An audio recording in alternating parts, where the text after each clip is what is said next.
Hey, welcome to Harris Football. This is Dave Pyper. Let's talk about Todd Gurley. We awoke to reports early Thursday morning that the Rams were looking to trade Todd Gurley. And with Gurley's injury history and paired with a monster contract, the Rams weren't able to secure a landing spot and had to pull the cord on Gurley and his future in Los Angeles. All signs point to Gurley going to Atlanta. It was reported early Thursday morning Atlanta was in talks with the Rams to trade for Gurley, but then after Gurley was cut, it was reported that pending a physical, Gurley would be signing a one-year prove-it deal with the Falcons. Now, I say that only so you know, not because I think he's going to try really hard now that he has a one-year contract. The football community at large seems to think that he hasn't made a recovery from his injuries back in 2018. Since 2017, his workload has decreased, and over the last 3 seasons, he's lost about 60 carries. Now, I'm not going to sit here and read off all these numbers. You can see them right here in front of you, but he had to sit out week 6 with a thigh bruise, but he basically played all of 2019. And from what I could tell, he didn't look hurt. You might remember back in November, Harris did a video on what was going on with Todd Gurley. And at the time, Harris said he thought that, well, I'll let you go back and you go ahead and see what Harris thought. But there's a link right here at the top of the screen.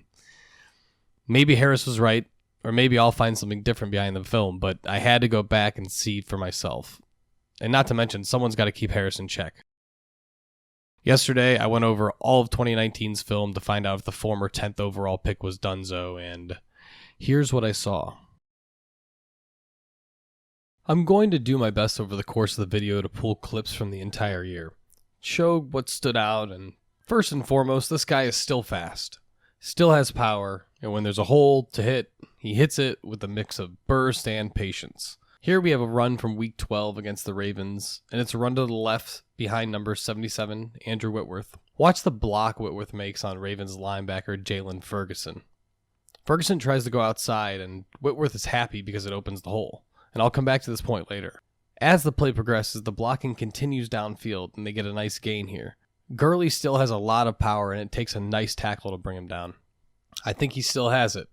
All right, let's take a break real quick to hear from our sponsor. Okay, gang, it's Harris. A quick break to say thanks to Felix Gray for sponsoring this film review. I spend a lot of time on screens. We all do. You've heard me say this on the podcast. I was getting headaches at the end of a long day. 60% of Americans suffer from digital eye strain. I can personally tell you Felix Gray glasses can help. Every pair of Felix Grays filters out blue light. They're like sunscreen for your retinas. You can get them in prescription or not. They have a ton of frame styles to choose from, and shipping and returns are always free. If your eyes are bugging you, I can personally recommend them. Seriously, go to felixgrayglasses.com/HarrisTube, and really, we thank them for sponsoring. Okay, back at it with some Todd Gurley plays. Here from week 10 last year, we get to see the use of his vision when the blocking breaks down. On this play, there are 2 things I would like to point out. On the right side of the O-line, Watt blows through the blocker, and Gurley immediately knows he has to reverse the field. As he takes his first steps left, he sees the first gap is full. He goes for the second gap, which is wide open because Whitworth has Dupree outside. Gurley busts through the hole and takes the hit head on. Complete run here. Now, I could show you a bunch of good runs from the air, runs where blocks hold, Gurley sees the hole, hits the seam, and I don't really see what all the fuss is about this injury-riddled running back. He looks pretty good to me. One thing I've noticed about Gurley is how efficient he is with his feet, especially in traffic. I mean, look at a couple plays here, week 3 against the Browns, my beloved Browns. Here he is running to the left behind Whitworth again, but Whitworth is pushed back into the backfield, and he has to adjust to get out of the way just to make it to the second level.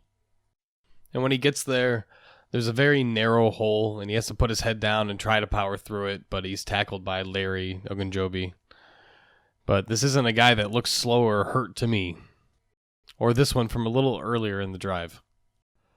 Again, when the blocking isn't great, he does good running back things and makes something out of nothing. Still shifty and easily moving laterally. I don't see any reason to have concern for a knee or ankle problem. Here on this play, just after the snap, Myles Garrett is in the backfield before Gurley even gets the ball in his hands. And I'm pretty sure that this is a trip from Gerald Everett. Still doesn't change the left foot plant and soft right step to keep his left hip close to his lineman. That's a bit of a mouthful, but what I'm talking about here is the left foot and then his right step here, keeping that left hip next to his lineman. He wants to stay on his lineman here because if he takes this step any wider to the right, he'd be met by Mack Wilson. Mack Wilson ends up getting the tackle, but Gurley looks really good to me. When the blocking is downright bad, Gurley's often left running for his life. And first, I'll pick on Andrew Whitworth. Here's a couple of plays from the season where it seems that Whitworth has a problem blocking inside. There are some pretty glaring examples, and not always quite this bad, but there were shades of this particular brand of blocking throughout the season.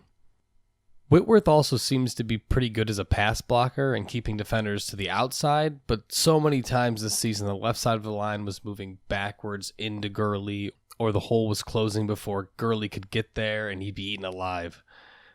Here's Whitworth just not really doing much against Bud Dupree. There's really no contain here on Dupree, and he can slip the block easily. Gurley doesn't have a chance on plays like these, but he gets 3 yards anyways. Or this one. Dupree fakes outside and then comes back inside to close the hole and make the tackle. Gurley's dead to rights here. Not much he can do. And this is what I saw week to week. Here's one from week 14 against Seattle. This one stayed with me. Gurley sees the terrible block and tries his best to take things outside, but the players in the NFL are fast, and it just isn't enough time before he's met in the backfield for a loss. Keep seeing this over and over again where Gurley's kind of just getting met in the backfield. He doesn't have a whole lot of room to work with. So we could sit here and watch guys missing blocks all night, and I'll blame Todd Gurley's 2019 season on his lackluster O-line. Or I could show you all the huge runs he had. And by the way, in 2019, he only had one run over 25 yards, and he never topped 100 rushing yards in a single game. If you don't hear that stat somewhere, I will give you my next paycheck. The truth is, I like Gurley. I came into this film expecting to see a sluggish, beat-up player, and I tend to stay away from injury-prone guys, but Gurley doesn't seem hurt to me. And is Atlanta's O-line really better than Los Angeles? I don't know, but if you're an expert on O-lines, let me know in the comments. But to me, this feels like a situation where Gurley in a new home could have a real fantasy impact and might be worth looking at in the first or second round again this year. Thanks so much for watching. Please, please, please smash that like button, write a comment, tell us who else you'd like to see us review film on, and of course, best of all, please subscribe to our channel and then click that little bell above the subscribe button and you'll be notified whenever we post a new video.